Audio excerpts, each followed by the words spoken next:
Well, greetings everyone, and welcome to a special video event today called 3 Keys to Deepen Your Reiki Practice, how to get more from Reiki for greater health, happiness, and spiritual growth. My name is Stephen Dinan. I'm the founder and CEO of the Shift Network, and I'm really delighted to be hosting today's program because Reiki is a spiritual practice that I engaged very early in my spiritual career, and it's something that I don't feel like I have the deepest understanding of, actually. And so I'm going to be learning right alongside with you with renowned Reiki master Pamela Miles. Her teachings really invite people, from students to other practitioners to TV audiences, to regain and protect their spiritual, mental, emotional, and physical well-being through the practice of Reiki. She's been practicing since 1986 and has pioneered the use of Reiki in conventional medicine to relieve suffering of patients, families, and staff. She's collaborated with prestigious medical centers in Harvard, Yale, and National Institutes of Health, and really is helping to translate a practice of Reiki into audiences that might not otherwise be open to it, which is really quite a blessing. And I think you're going to experience some real paradigm shifts in how you see the practice of Reiki here today if you've done it before. So welcome, Pamela. Thank you so much for joining us.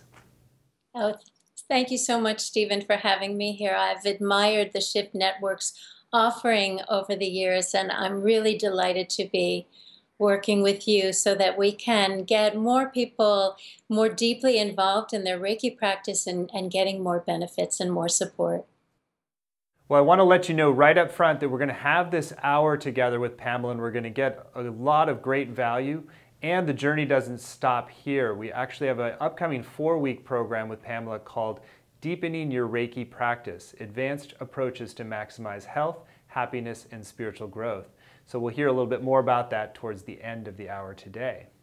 So Pamela, I always like to start with a little bit of personal backstory. People get to know you. I mean, anytime that you've dedicated your life to something and really made this a focal point, there's a strong calling. And what was it that called you to really dedicate so much of your life to advancing Reiki as a spiritual practice? Well, I had been always interested in the inner reality. As a child, I started studying meditation and yoga from books for years before I found teachers. And then I spent a couple years in an ashram in India doing really intensive hours of spiritual practice every day. Left there with an entirely different relationship with my mind than I had had before, as well as skills that have really made everything else possible. But with the exception of that time, most of my life has been lived in the world that everybody else lives in.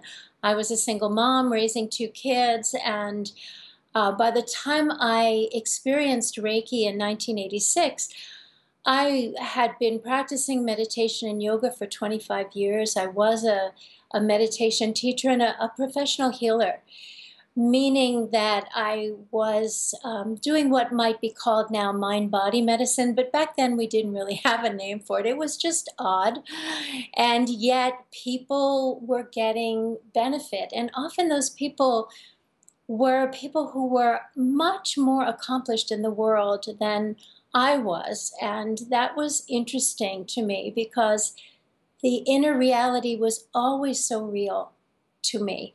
And I slowly realized that that wasn't the case for other people. So although I love being able to help people relieve their suffering, what's always interested me the most is empowering people to take better care of themselves and to prevent unnecessary suffering and to live their lives with greater balance. And as a single mom with 2 kids who didn't have a day job, by the way, this is how I've always supported my family. You know, I knew firsthand just how important living with balance is, and also how practical spiritual practices are, how effective they are.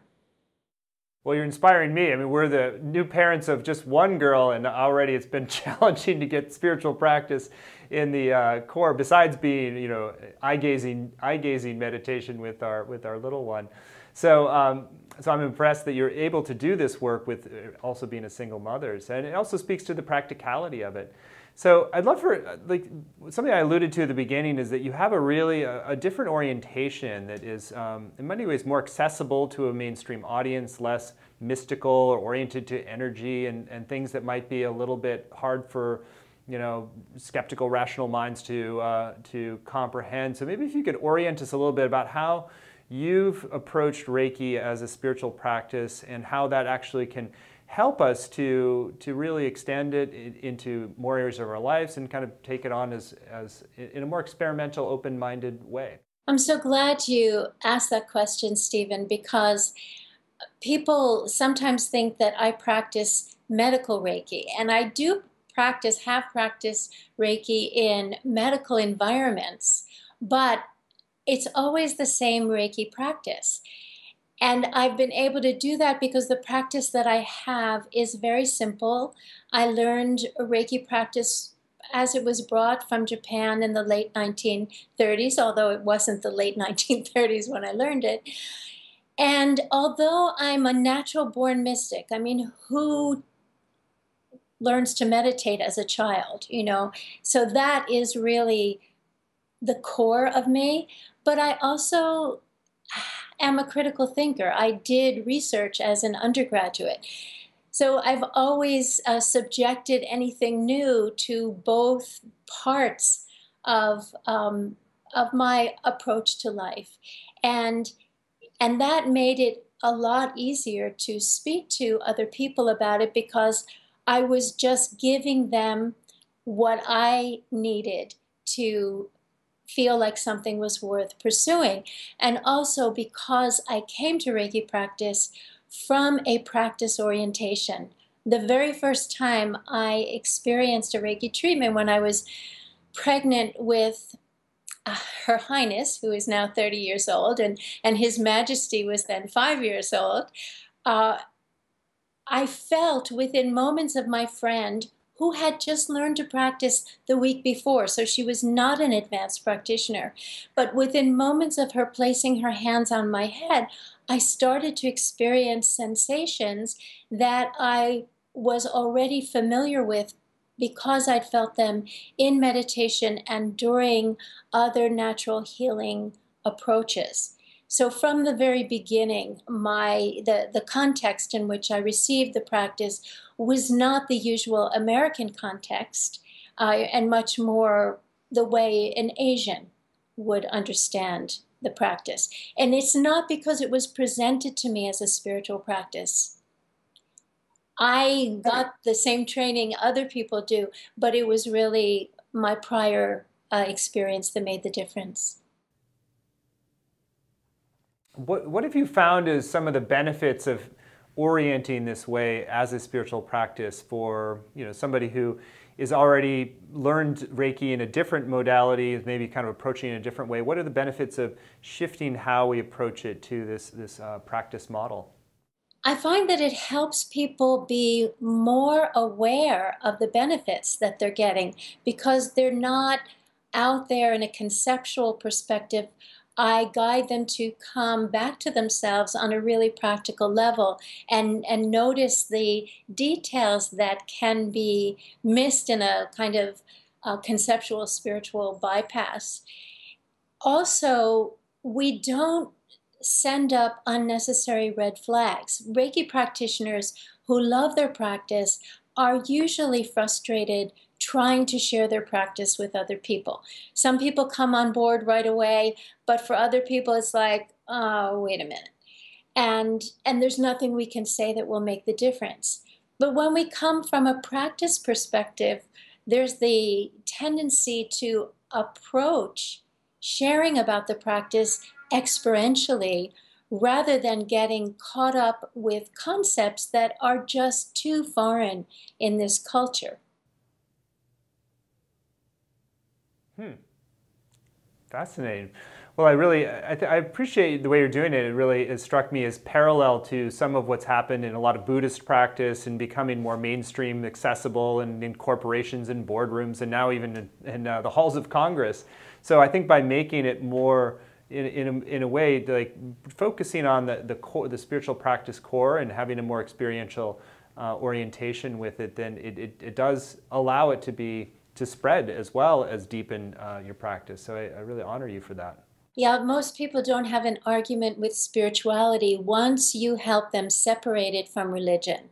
You know, our culture is a little spiritually illiterate, and so many times people haven't even thought about the difference between spirituality and religion, and pointing that out, that Reiki is a neutral practice, like meditation is a neutral practice. You don't have to believe anything, you just have to be willing to give it a try and see if it's meaningful for you or not. Nice. Well, without further ado, let's go into the 3 keys, since that's our primary purpose here today, really to deepen people's Reiki practice. So we're going to, I think, assume that people have had some exposure to Reiki. And then let's dive into the first key that you see is really important for deepening the practice. Before we dive in, to create a context for what I'll be talking about, I'd like to take a few minutes and practice together. If there's anyone with us who does not have any Reiki training, no worries. You can just place your hands and notice your experience. Okay, so can we take a couple minutes? Everybody, please find a comfortable seat. You can be in a chair, up on your sit bones, not driving, but otherwise sitting in a chair, feet flat on the floor, not crossing your ankles or your knees. And then I will share with you what I'm going to do with my hands, where I'm going to place them, but you can place your hands anywhere that's comfortable for you. What I suggest is that you close your eyes, because most people find it easier to notice a subtle change when their eyes are closed. But feel free to practice as you like. And I will tell you where I'm placing my hands and when I'm moving them, just to give you some structure, but again, do as you prefer. Right? So, and I'm going to keep my eyes open so I can watch the clock, because if I don't do that, we'll wind up practicing for a really long time. But if you close your eyes now, and if it's comfortable, place your hands on the crown of your head, or you can rest your elbows on your lap and then place your head in your hands that way. You don't have to think about anything in particular. You don't have to do anything with your mind at all. Just let yourself daydream if you want. Your mind can be thinking, but you don't have to pay attention to it.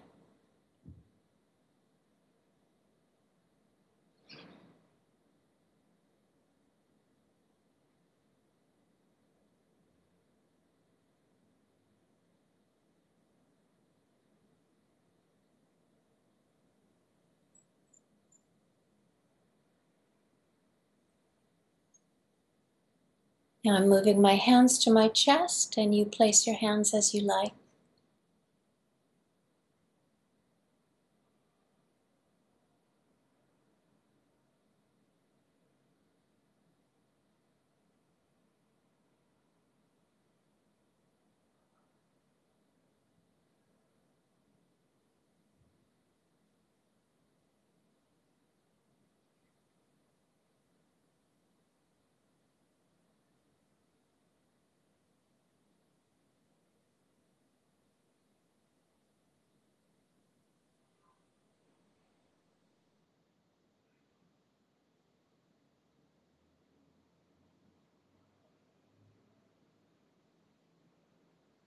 Now I'm moving my hands to my abdomen, but again, place your hands where it's comfortable for you.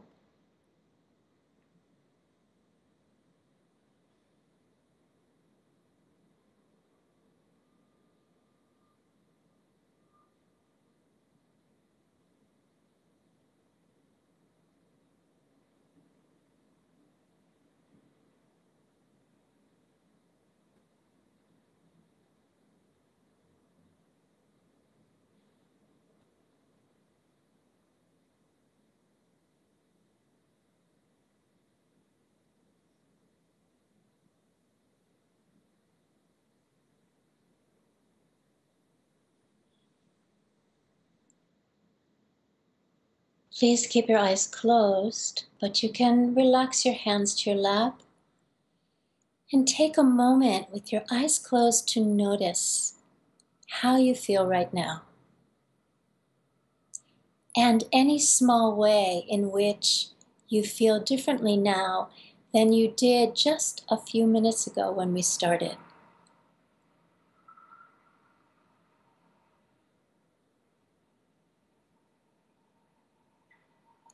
And when you're ready, breathe your awareness fully present in your body.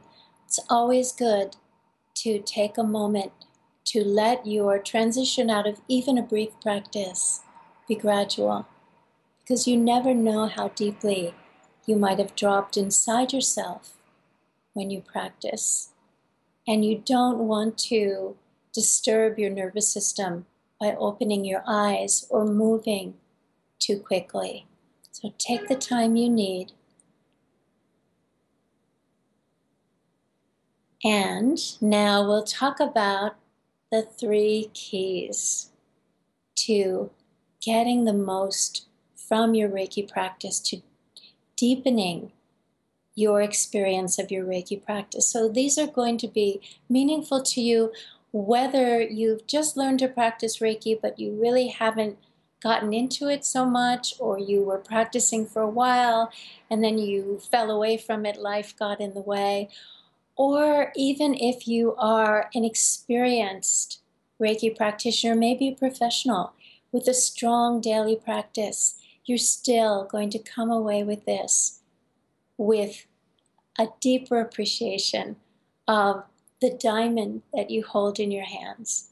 Because if we don't realize we've got a diamond in our hands, we could easily throw it away.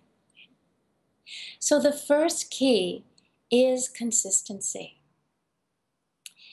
It's really important to practice every day, as in every day. In fact, the research that has been done on meditation, and this is research on meditation, not on Reiki practice, but there's quite a lot of transferability in these findings. The research suggests that it's more important that you practice daily than that you have a long practice session. So if you have not been practicing every day because you thought you couldn't practice long enough to make it worthwhile, I'd like you to consider that any Reiki practice is going to make a difference in your day.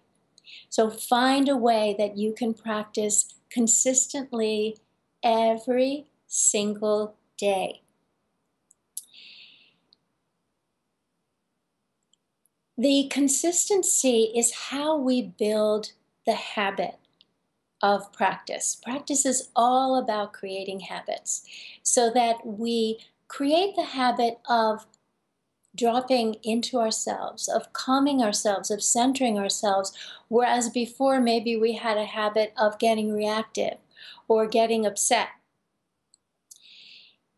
If you want to build a habit, you need to have the discipline to engage in that practice regularly. And if you can just use your discipline for, often it doesn't take more than a week, because people start feeling so much benefit from consistent Reiki practice early on that in the beginning there's discipline, but you start being motivated by the benefits that you're feeling pretty quickly. And then that carries you. You know, I want you to rely on your Reiki practice the way you rely on your personal hygiene. You know, you might walk out the door without your keys, right? And possibly even without your cell phone, but you would never walk out your door without brushing your teeth. So when you start feeling that way about your Reiki practice, when you see how that amount of time that you spend with yourself, with your hand to your body, ripples throughout your day and makes such a difference, then it's going to be easier to stay with daily practice. And you'll find that this daily practice will really revitalize you and restore balance. You know, one of the great benefits of Reiki practice is that you feel better quickly. And when you feel better, you function better.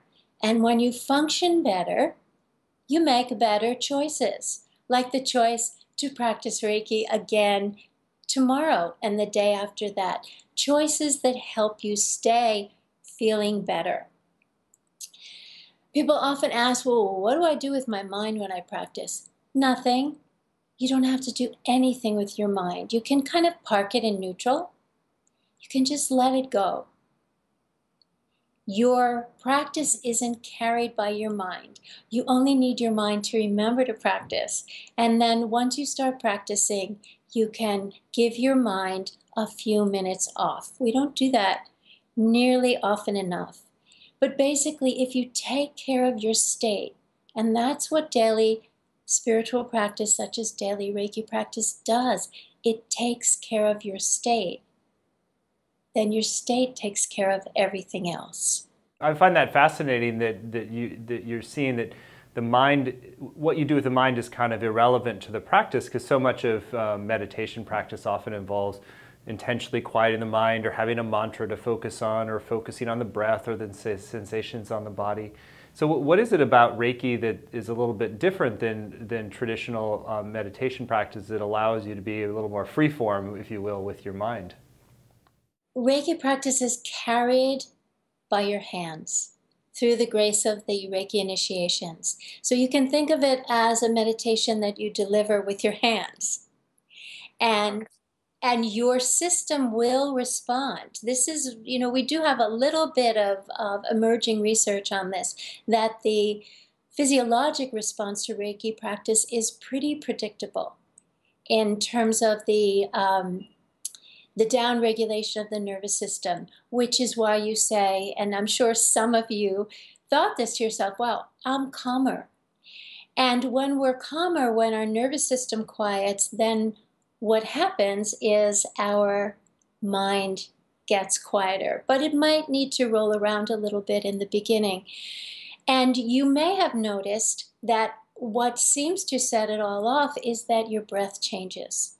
And yogis have told us for thousands of years that when the breath changes, everything that can change will change. I like that you're framing it as it's delivered through the hands, and so that in a way the mind becomes the observer of what's happening, but doesn't have a task involved. But so how important is it to the empowerments, or who does them? Is it just kind of, we can just trust that if we've had an empowerment that is naturally operative? Do we have to tune those up at all? Or I'm a little bit more just curious for my own practice. You know, trust is a word that I use with great caution, Stephen, especially in spiritual circles, because people often think of trust, or they use that word when they're really giving up their responsibility for their choices. So I would ask you to reference your experience of your practice. If you are noticing a response, if you are enjoying your practice and you can see benefits, then it would seem that you were initiated in a meaningful way. And in my experience over 3 decades, asking people about their practice and their experience, it seems that most people are being initiated in a meaningful way. However, there's no regulation around Reiki practice, and I don't think there should be. But that kind of leaves it a bit up for grabs, and some people have felt the license to change the initiations.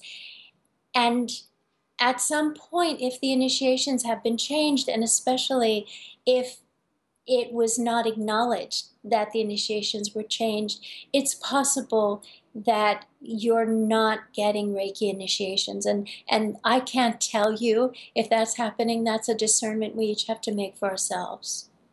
One other little question, I'll let you go on to the second key, but so how important is it if, in terms of the hand positions, the hands are delivering more of the benefit to our system and are activating the circuitry, if you will, then can we do that? Let's say we're riding as a passenger in a car or taking a train to work. I mean, can we just put our hands on our head and if you're not socially embarrassed about that, that it just has just as good an effect as if you're doing that in a quiet space at home?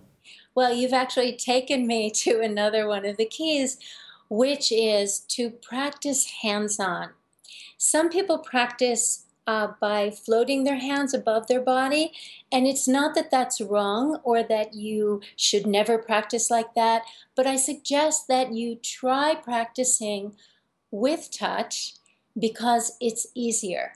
And the easier practice is the one that you'll reach for even when you don't feel like practicing or you don't feel so well. And of course, that's when you really have a special need for practice. So a light touch to your clothed body, and the fact that you get your hands to your body is more important than exactly where you put your hands. With Reiki practice, there's an overall response, and then there is a local response. The overall response, that profound self-healing response, is most important, and that can be evoked from the touch to any part of the body, even if it's not one of the usual placements. But if you need a guideline, because not everyone is taught a protocol, you can think of the simple protocol we just used. Get your hands somewhere on your head, to your chest, and to your abdomen. The hands-on, just to make another point about that, we have tons of research. And research doesn't show everything, but when we have a lot of research, why not take a look at what it's saying? And there's tons of research that shows that appropriate human touch is beneficial. It is healing. Besides that, Reiki was practiced in Japan, by the founder, Mikao Usui. To the best of my research, Reiki was practiced from the beginning through touch whenever possible. We can practice off the body, but if the founder practiced through touch in a culture in which people didn't touch each other with as much freedom as Americans and other Westerners touch each other, maybe there's something to touch that is worthwhile. We know that every square centimeter of the skin on the body relates to some part of the brain. It's brain mapping. And so there's many levels of gentle stimulation that happen with Reiki practice through touch. And if you're aiming to get the most from your practice, please touch. The other key is scheduling. If you want to practice anything every day, you need to find a place in your schedule. And this is not a mystical consideration. The best time to practice is the time that you actually will practice.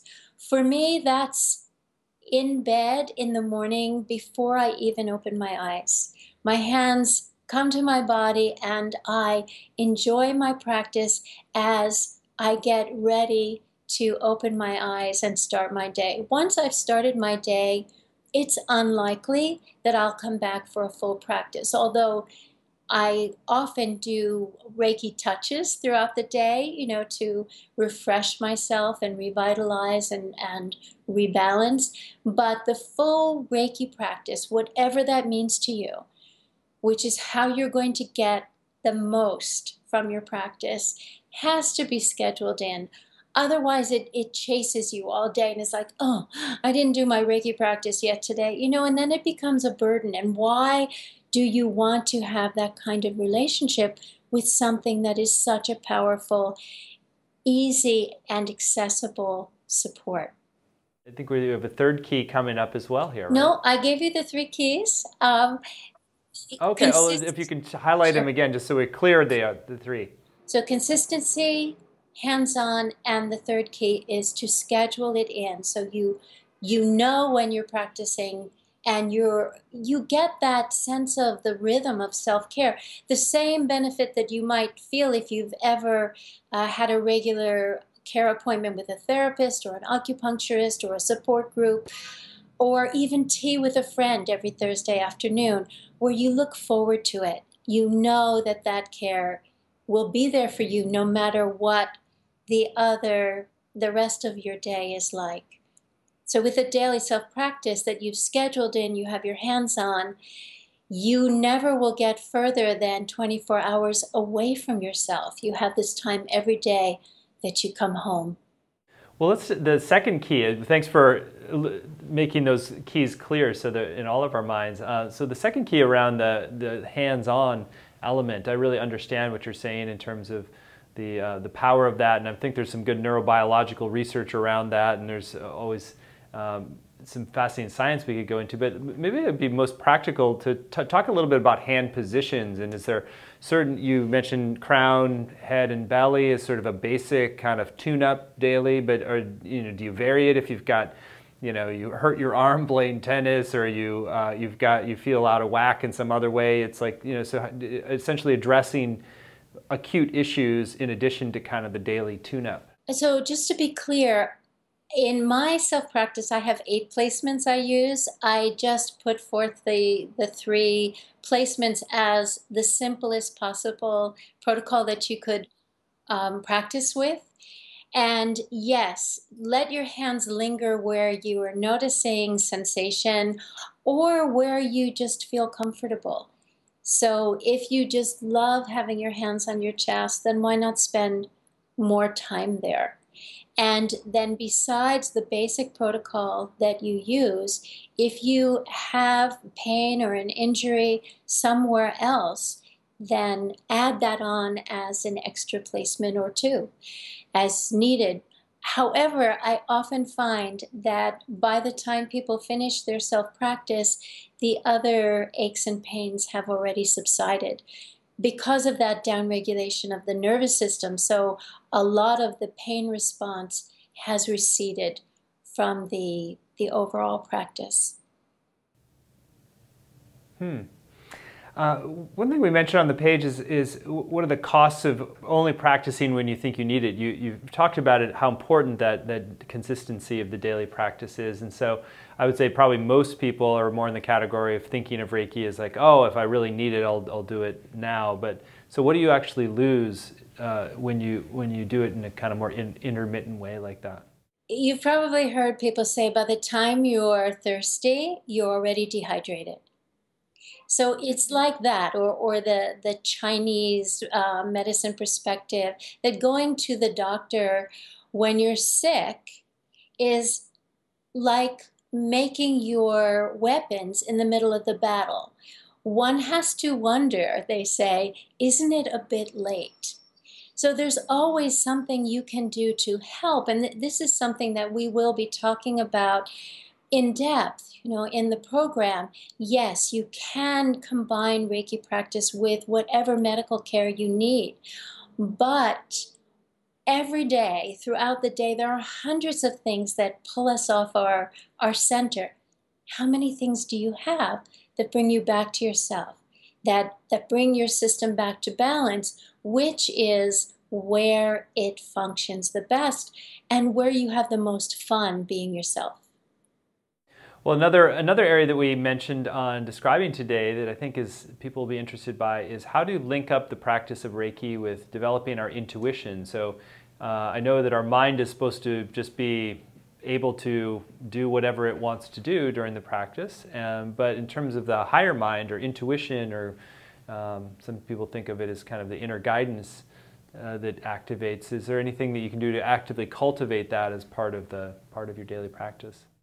Your daily practice alone will make a difference, regardless how long it is, when it is, which placements you use, because your daily practice will start to declutter your mind and downregulate your nervous system. So you'll start spending more time feeling still and feeling comfortable with stillness. People often say, oh, my intuition got so much stronger when I started practicing Reiki. And I know what they mean, But I don't think that that's exactly what happens. I think our intuition is always strong. It's part of being human, it's there for us.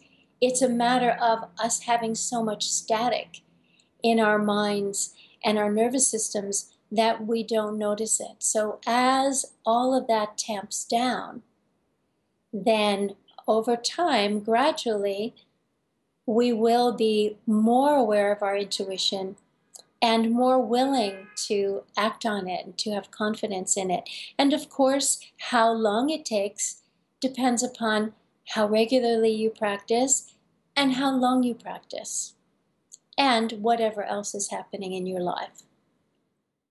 Well, there's another area that I think is of great interest to people around breath. And since so many meditation practices and spiritual practices do have a foundation of connecting with the breath, and that's a vehicle to open up relax our body and down-regulate our nervous system. Any just insights or first of all, understanding of how Reiki and breath kind of work together, and then I'd love to guide people in a practice of that. Reiki practice does affect the breath. The breath becomes more open, more full of ease. And so it's not that you necessarily slide right into deep, full breaths, because there's not one breath that is the best breath for everybody all the time. You know, breathing is contextual. It depends what else is happening. When we're sitting quietly, we breathe one way. When we're racing for a bus here in New York City, we breathe very differently. But whereas we don't have to regulate our breath with Reiki practice, and I really want to stress that, don't regulate your breath. Pranayama, the breath regulation, is an advanced yogic practice, and for our purposes, we don't want to go there. We want to keep it very simple. But I'd like to lead you in a short practice in which we practice Reiki and we bring in an awareness of the breath. So let's do that now. Let's everybody go back to those comfortable positions we had, sitting up on your sit bones, legs and ankles uncrossed, just so your body feels stable. When your body feels stable, then it's easier for it to relax.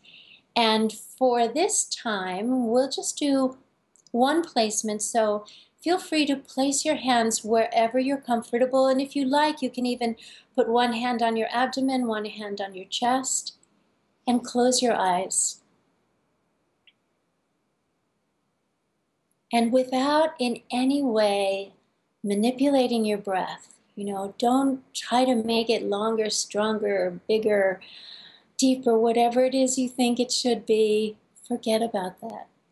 And just sit with your breath for a few moments as if you were sitting with a friend. So don't focus on your breath, don't concentrate. That's working much too hard. Just think of how you might sit over a cup of tea with a friend, and your friend is sharing a story, and you're interested in the story, and yet your mind wanders a little bit, your attention goes here, goes there, and you gently bring it back. And really just keep the company of your breath. Now be quiet, but I'm going to watch the time so you can just dive into this experience.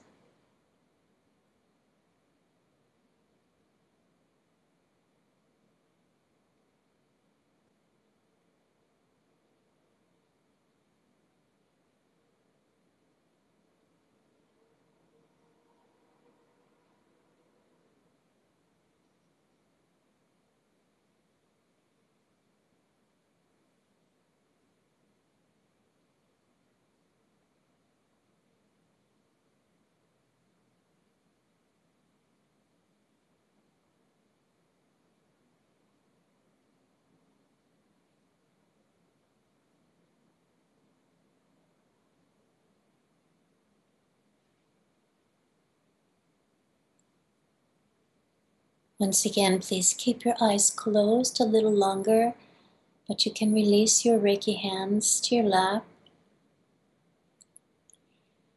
And take a moment to notice how you're feeling. Any little thing that's changed. And reflect on the experience of practicing Reiki and keeping the company of your breath. How is it different than just practicing Reiki without any awareness? You want to look for little differences here, little things. And then when you are ready, take now a deep breath, breathing your awareness fully present in your body, aware of the room around you, giving yourself the time that you need to feel present in your physical form in a comfortable way. And whenever you're ready, let your eyes gently open. Well, thank you, Pamela, for this illuminating time. And I think this is really a good time now to transition to talking explicitly about your upcoming 4-week program, which I know is going to be such a rich and deep dive for both practitioners and people who are just in the early stages of their Reiki practice. The program is called Deepening Your Reiki Practice, Advanced Approaches to Maximize Health, Happiness, and Spiritual Growth. And it's a 4-week program and really gives you a distillation of some of the best from Pamela's whole teaching career. So the principles and practices that are going to allow you to take your Reiki practice to the next level and have it be something that supports your growth, that supports your health, that it really deepens your experience of life and regulates your nervous system. It's going to be a great program, and you can find more details on it at deepeningreiki.com, deepeningreiki.com, and Reiki is REIKI.com. So, Pamela, I'd love for you to share in your own words what you're going to be offering in this upcoming program, and take us on a tour of some of the modules. We have 4 modules for this course, and the first will focus on helping you to develop a consistent daily self-practice, troubleshooting all the obstacles that might come up. You know, one of the great benefits of Reiki practice is that when you're stuck in the I don't wannas, you can be practicing Reiki and arguing with yourself at the same time. So in more than 30 years as a Reiki professional, I've come across probably every possible obstacle to daily practice, and I'll help you get over it and figure out how you can keep going. And I'll be there to support you, not just with techniques, but with my own encouragement, so that you stay with it long enough so that you notice the benefits that your discipline has brought, and then your benefits will motivate you to keep that ball rolling. And then in the second module, we'll be talking about treatment. So this will be primarily from the physical perspective, although we know, mind, body, spirit. These aren't layers. These are different ways of looking at the whole person. And the whole person is not getting a lot of attention in today's medical systems. Today's healthcare systems are focused on what's wrong with you. And there is the perspective that there has to be something wrong with you. The last thing you want to do is go to a doctor with a complaint that she can't figure out where it's coming from. So holistic, whole person care is what we need to support our conventional medical care so we can get the best from that. And in the second module, I'll be sharing with you my experience working in depth in conventional medicine for more than 20 years. And I mean in depth. I have been asked to write peer-reviewed medical papers. I've collaborated on research. I've taught at Yale Medical School, and I've presented at Harvard Medical School and at the NIH. I've taught doctors and nurses to practice Reiki for their self-care as well as to offer Reiki touch to patients. And so we'll really go into why this can make such a difference in your medical outcomes, and also how Reiki practice can support you so that if you or somebody you love ever has to go through the more arduous conventional programs like radiation or chemotherapy, how Reiki practice can help you stay with it so that you're able to complete the care that you need. Then in the third week, we'll be talking about the more mental and emotional aspects of practice and the benefits of practice to your mind and your emotions, how you can cultivate steadiness and why you want to, how this can make a difference in your medical outcomes, but also it can make a difference in what medical challenges actually show up. We don't want to stop where conventional medicine stops, which is at pathology that can be measured, right? Because long before we have pathology that can be measured, we have imbalances that are brewing and stewing within us, and we don't really have any way to identify them. The good news is we don't need a medical diagnosis or any kind of diagnosis to benefit from Reiki practice, because Reiki practice encourages this self-healing response from within us that can support balance in every aspect of our being before that imbalance has erupted into actual pathology. So not only is that good for prevention, for helping to avoid unnecessary suffering, it also helps us be happier, to have more satisfaction in our lives and enjoy our social relationships more. And then the fourth module may be my favorite module, because I always like to go deeply into the spiritual aspects. And that's what we'll be doing at the very end. I want to save the best for last so that you start to appreciate how practical it is to meet your spiritual needs now and on a daily basis. How spiritual practice helps you not only be more aware of your intuition, so that in the midst of uncertainty, you can have the confidence that if you don't know what to do, it's probably not time to do anything, and you can stay steady and wait till circumstances change, and you can trust your sense of timing what to do, and sometimes more importantly, when to take action. And that you can become more aware of your purpose in life so that you can enjoy this unique opportunity you have to be yourself.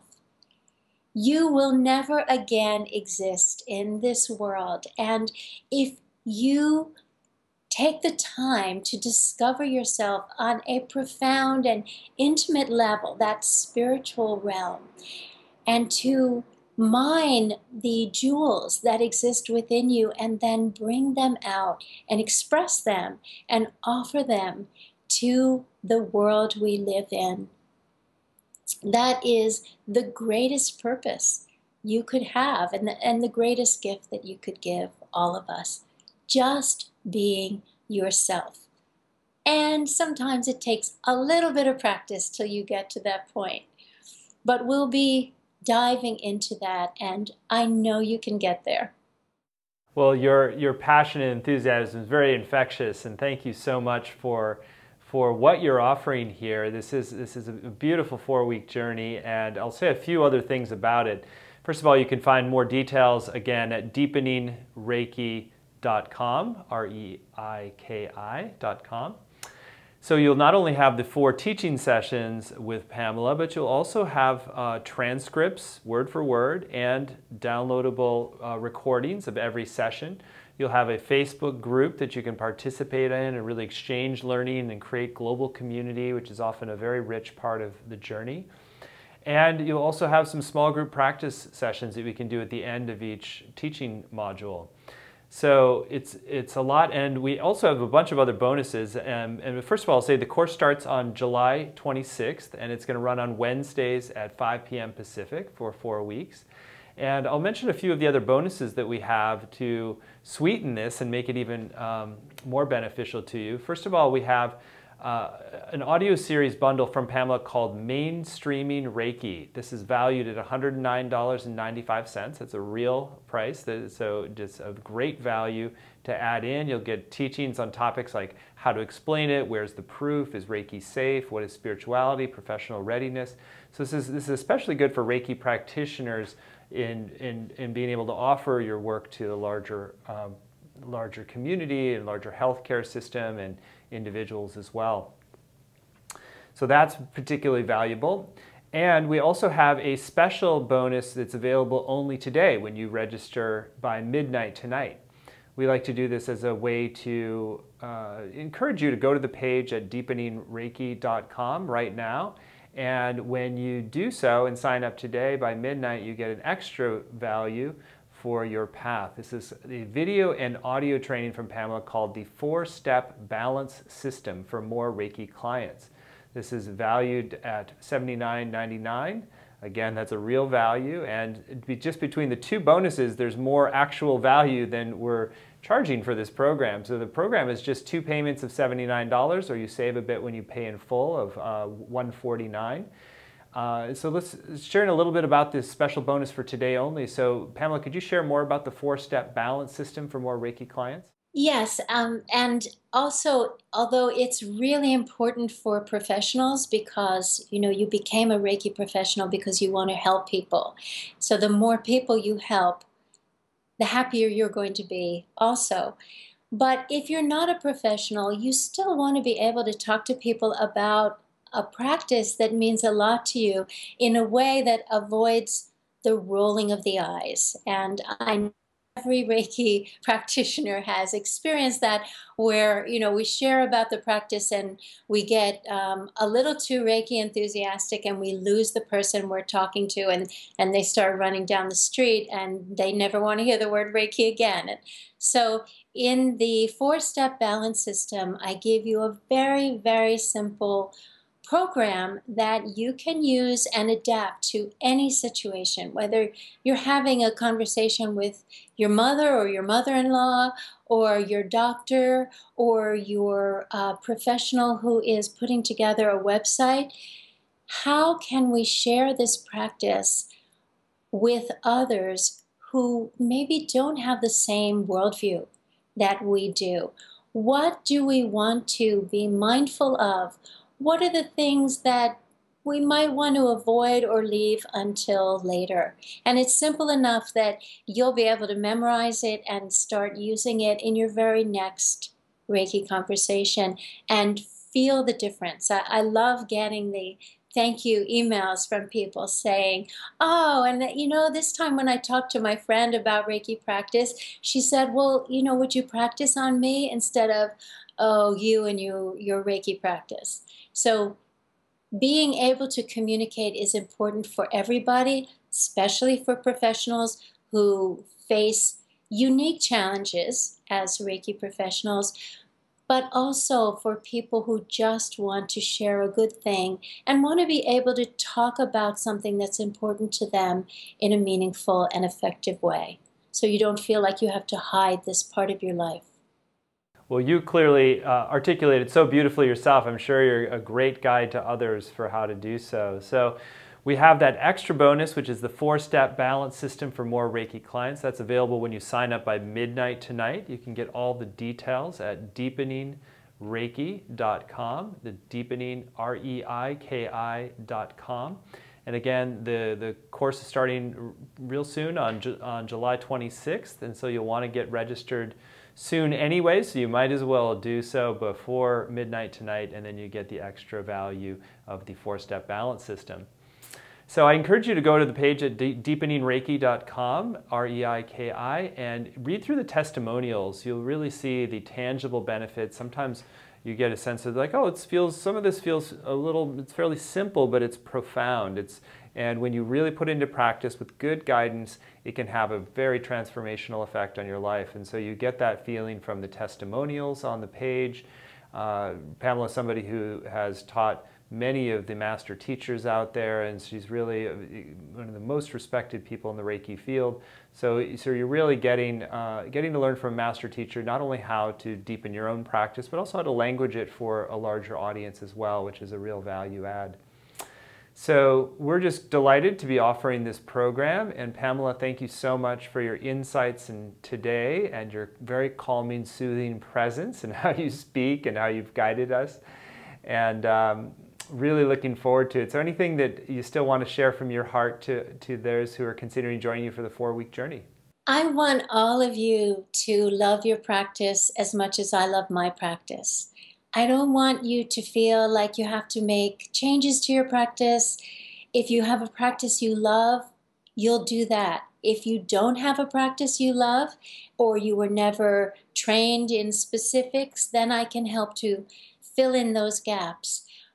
But a lot of what we'll be doing is deepening your relationship to practice so that you will live from a place of greater resilience and steadiness. And isn't that what we need in this world? You know, there's so much chaos and volatility around us, and sometimes within us. When we practice every day and we take good care of ourselves, when we have that inner anchor and we live from our timeless core, then we're able to be an anchor for other people when they need help.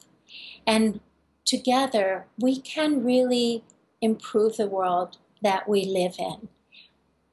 But it takes a little bit of commitment, and that kind of commitment is always easier when we do it in a group. So I hope that you'll come practice with me and with the others and go on this transformational journey where at the end of our 4 sessions, you'll look back on the person who started in week 1 and you'll see very tangible benefits in terms of how you feel about yourself, how close your love is in your own heart, and how easily you're able to extend that to the people around you.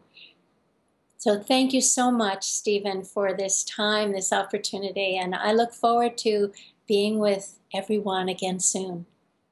Thank you, Pamela, and thank you all. Many blessings. May we go forth deeper and wiser from today, and warmly welcome you into the 4-week journey at deepeningreiki.com. So thank you so much, and again, sign up by midnight when you want to get the 4-step process that is really a value add for the program. So again, that's deepeningreiki.com. Many blessings, and see you soon. Bye now.